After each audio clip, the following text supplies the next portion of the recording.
வணக்கம் மக்களே, உங்கள் வில்லேஜ் தங்கச்சி. இன்னைக்கு கத்தாழை புளிக்குழம்பு எப்படி செய்யுதுன்னு பார்க்கலாங்க.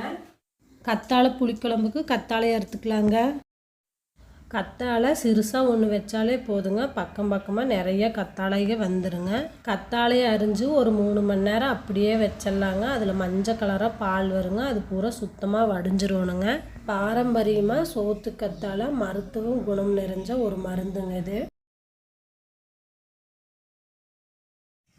கத்தாழை எரிஞ்சுங்க 3 மணி நேரம் வச்சுருங்க. இதில் மஞ்சளாக பால் வரதெல்லாம் நல்லா வடிஞ்சிருச்சுங்க. நல்லா கழுவி எடுத்து வச்சுருக்கிறேன். இப்போ நம்ம இந்த தோலெல்லாம் செதுக்கலாங்க. கத்தாழையை பார்த்து செதுக்கணுங்க, அதோட முள் கையில் பட்டுருங்க. கத்தாழைங்க வெடியால் நேரம் வெறும் வயிற்றுல தினமும் ஒரு பீஸ் கட் பண்ணி சாப்பிட்லாங்க, ரொம்ப நல்லதுங்க. அதே மாதிரிங்க நம்ம மாதவிடாய் காலத்தில் இது விடாமல் ஒரு 5 நாளைக்கு சாப்பிட்லாங்க. கர்ப்பப்பைக்கு ரொம்ப நல்லதுங்க இது. கத்தாழைங்க மேலே இருக்கிற தொல்லியெல்லாம் நீக்கிட்டுங்க ஒரு பீஸ் கட் பண்ணிங்க மிக்சி ஜாரில் போட்டு நல்லா அடிச்சுங்க. தினம் மூஞ்சிக்கு போட்டு வந்தாங்க, மூஞ்சி நல்லா பளபளப்பாக இருக்குங்க. கத்தாழை ஜெல்லு கூடங்க கொஞ்சம் பாலாடையும் கஸ்தூரி மஞ்சளும் கலந்து நம்ம மூஞ்சிக்கு போட்டு வந்தாங்கன்னா மூஞ்சியில் இருக்கிற இந்த கரும்புளியெல்லாம் நல்லா இருங்க. கத்தாழைங்க விடாமல் நம்ம வெறும் வயிற்றுல சாப்பிட்டு வந்தாங்க சர்க்கரை நோய் கண்ட்ரோலாக இருக்குங்க. நம்மளுடைய உடம்பையும் சுத்தமாக்கிருங்க, நம்ம வயிற்றுல இருக்கிற நச்சு கிருமிகளையும் சுத்தம் செஞ்சுருங்க கத்தாழை. இது மாதிரியே எல்லா கத்தாழையும் கட் பண்ணி எடுத்துக்கலாங்க. கத்தாழையை சின்ன பீஸாக கட் பண்ணி எடுத்துக்கலாங்க. கட் பண்ண கத்தாழையை எடுத்து தண்ணியில் போட்டு நல்லா கழுவிக்கலாங்க. ஒரு 5 தடவை நல்லா சுத்தமாக கழுவி எடுத்துக்கலாங்க கத்தாழையை. அப்படின்னா தாங்க கசப்பு தன்மை இல்லாமல் இருக்குது.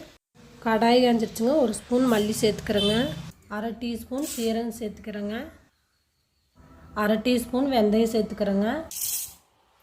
1/2 டீஸ்பூன் குருமிளகு சேர்த்துக்கிறேங்க.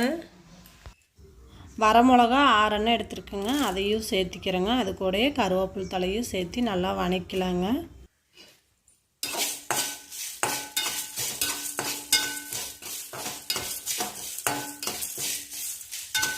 பொன்னிறமாக வணக்கிக்கலாங்க.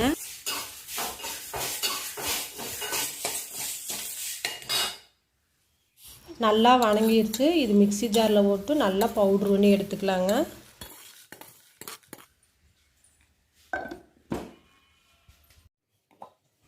இது மாதிரி நல்லா நைஸாக அரைச்சி எடுத்துக்கலாங்க. மண்சட்டி சூடாயிடுச்சு. 3 ஸ்பூன் எண்ணெய் சேர்த்துக்கிறேங்க. எண்ணெய் காஞ்சிருச்சு. 1 ஸ்பூன் கடுகு சேர்த்துக்கிறேங்க. கடுகு உறிஞ்சிருச்சுங்க. கொஞ்சம் கருவேப்பிலை தழை சேர்த்துக்கிறேங்க. பூண்டு ஒரு 5 பல் எடுத்து பொடியை கட் பண்ணி வச்சுருக்குறேங்க, அதையும் சேர்த்து நல்லா தொலாவி விட்டுக்கலாங்க.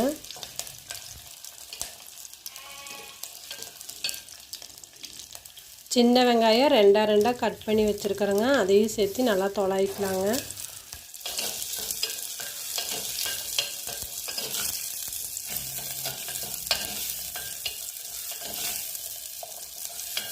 வெங்காயம் நல்லா வணங்கிடுச்சுங்க. 2 தக்காளி பழம் எடுத்து பொடியாக இருந்து வச்சுருக்கேன், அதையும் சேர்த்து நல்லா வணக்கலாங்க.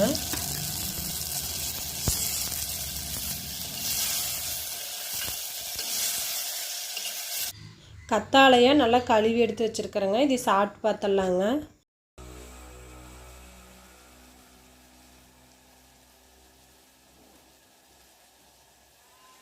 நல்லா கழுவுனாலங்க கத்தாழை கசப்பு இல்லைங்க. இப்போ வெங்காயம் தக்காளி பழம் நல்லா வணங்கிடுச்சுங்க, கத்தாழி சேர்த்துக்கிறேன்.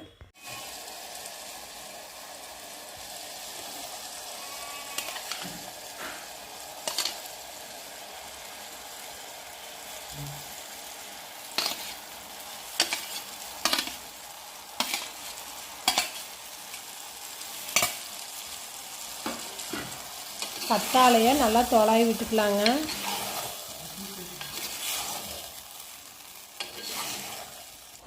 கத்தாழை நல்லா வணங்கிடுச்சுங்க. இது கூடயே நம்ம அரைச்சி வச்சா மசாலா பொடி போட்டு நல்லா தொலாவி விட்டுக்கலாங்க.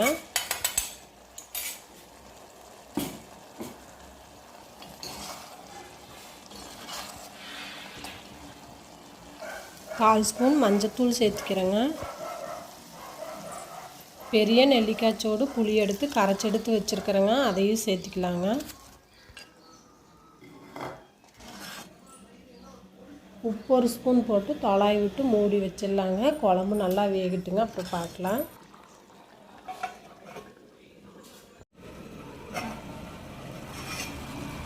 கத்தாழை குழம்பு நல்லா வெந்துருச்சுங்க. இது கூடயே நான் 1/4 ஸ்பூன் பெருங்காயத்தூள் போட்டு நல்லா கலக்கி விட்டுக்கிறேங்க.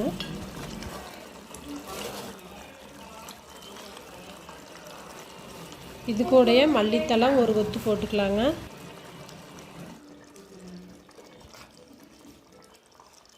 கத்தாழை புளிக்குழம்பு ரெடி ஆயிடுச்சுங்க. இப்போ சாப்பாட்டில் ஊற்றி சாப்பிட்டு பார்த்துடலாங்க.